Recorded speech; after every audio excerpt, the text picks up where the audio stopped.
Friends, তোমরা বাইকের blood দেখেছো? দেখে নাও। আর এয়ার ফিল্টারটা টোটালি ড্যামেজ হয়ে গেছে, টোটালি। এই ব্রেক শুটা এখনও চালানো যেতে পারে ভাই, বাট সেফটির সাথে নো কম্প্রোমাইজ।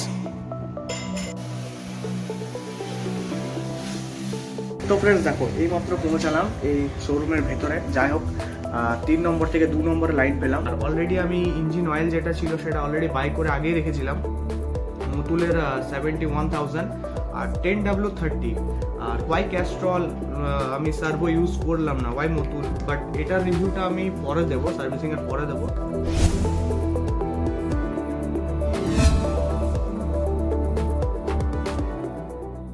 তো হ্যাঁ friends, welcome back to my new grand blog. আর অনেকদিন পর আবার তোমাদের কাছে এলাম।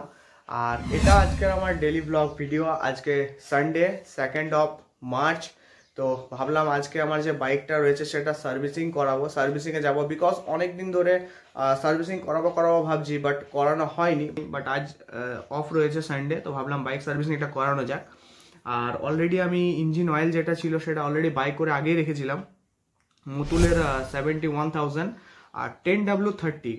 আর ওয়াই ক্যাস্ট্রল আমি সার্ভো ইউজ করলাম না, ওয়াই মতুল, বাট এটার রিভিউটা আমি পরে দেবো, সার্ভিসিংয়ের পরে দেবো। আর ইভেন দেখো, আমার যে চেন লুব্রিকেশনটা ছিল সেটাও মতুলের, বাট মতুল কেন, ওয়াই মতুল বললাম যে রিভিউটা আমি তোমাদের পরে দেবো, বাইক সার্ভিসিংয়ের পরে দেবো। তো চলো, দেরি করবো না, বিকজ এখন সময় হচ্ছে 7:30। শোরুম ওপেন হয় তোমার 9:30টার সময়, বাট তার আগে যেহেতু আজ সানডে, সুতরাং অনেক লাইন হয়ে যায়। তো তার জন্য ফার্স্ট নাম্বার বা সেকেন্ড নাম্বারে আসাটা খুব দরকার, কারণ ফার্স্ট নাম্বার সেকেন্ড নাম্বারে খুব তাড়াতাড়ি কাজটা হয়ে যায়, তারপর একটু লাঞ্চ ব্রেক হয়ে যায়, ডিলে হয়। তো চলো তাড়াতাড়ি যাওয়া যাক সার্ভিসিংয়ের জন্য, চলো। আর তাই দেরি না করে তাড়াতাড়ি বাইককে রেডি করে বেরিয়ে পড়লাম আজকের সার্ভিসিংয়ের জন্য। আর আমার বাড়ি থেকে শোরুমের ডিস্টেন্স হচ্ছে 9 কিলোমিটার। আর তাই 10 থেকে 15 মিনিট বাইক রাইডিং করার পর ঠিক সময়ে পৌঁছে গেলাম সার্ভিসিংয়ের জন্য। এত তাড়াতাড়ি করে সকাল 8টার সময় বেরিয়ে পৌঁছালাম সার্ভিস সেন্টারে, বাট তাও এখনও 3 নম্বরে লাইন রয়েছে। মানে আজকে বাড়ি যেতে ওই 11টা, 11:30, 12টা নাগাদ হয়ে যাবে ভাই।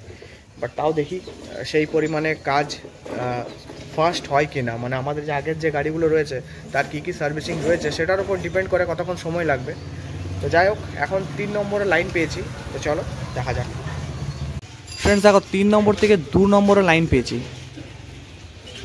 3 নম্বর থেকে 2 নম্বরে লাইন পেলাম।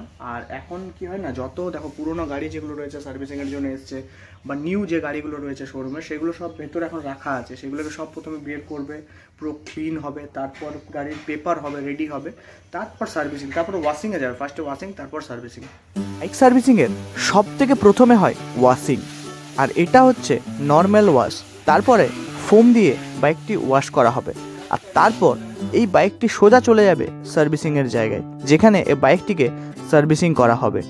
আর এই যে দেখো, অলরেডি আমার বাইক কিন্তু প্ল্যাটফর্মে চলে এসেছে।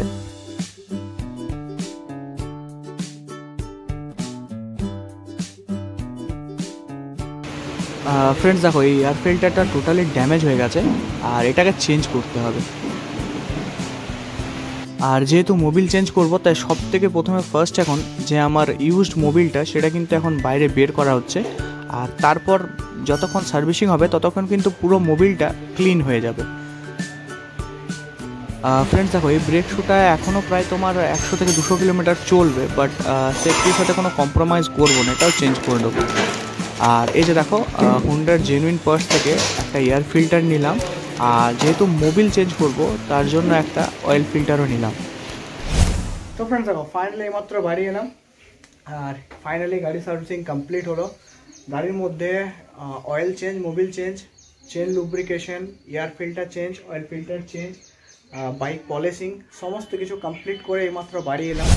তো ফ্রেন্ডস দেখো, ফাইনালি সার্ভিসিং কমপ্লিট করে এইমাত্র বাড়ি এলাম। আর আজকে যে বাইক সার্ভিসিং আমার যে টোটাল ফিস যেটা পড়লো, মানে টোটাল যে খরচ পড়লো, এটা হন্ডা শোরুমের আমার বিল, আর টোটাল খরচ পড়েছে 809 টাকা। ঠিক আছে, তার মধ্যে তোমাকে বলছি, মোবিল ফিল্টার যেটা ছিল সেটা নিচে 86। আর এগুলো কিন্তু সব এমআরপি রেটেই থাকে, ম্যাক্সিমাম রিটেল প্রাইস যেটা থাকে সেটাই নেওয়া হয়। মোবিল ফিল্টার, যেহেতু মোবিল চেঞ্জ করেছি, মোবিল আমি নিজস্ব কিনে নিয়ে গেছিলাম, সুতরাং মোবিলের কস্ট আমি অ্যাড করছি না। মোবিল ফিল্টার 86, 86 টাকা। এয়ার ফিল্টার নিল 155 টাকা। ব্রেক শ্যু, আমি যে পেছনের যে ব্রেক শ্যুটা চেঞ্জ করলাম সেটা নিল তোমার 271, 271 টাকা। একটা ওয়াশার লেগেছে 7 টাকা। আর সার্ভিস চার্জ নিয়েছে 290 টাকা।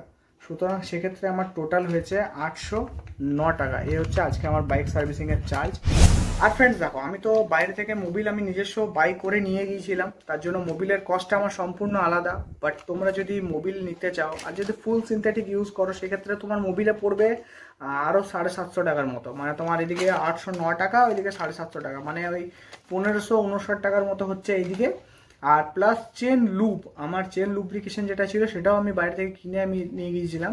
সেক্ষেত্রে আমার সেটা 28 টাকা নিয়েছিল, বাট সেটা আমার 4বার আমি ইউজ করতে পারি।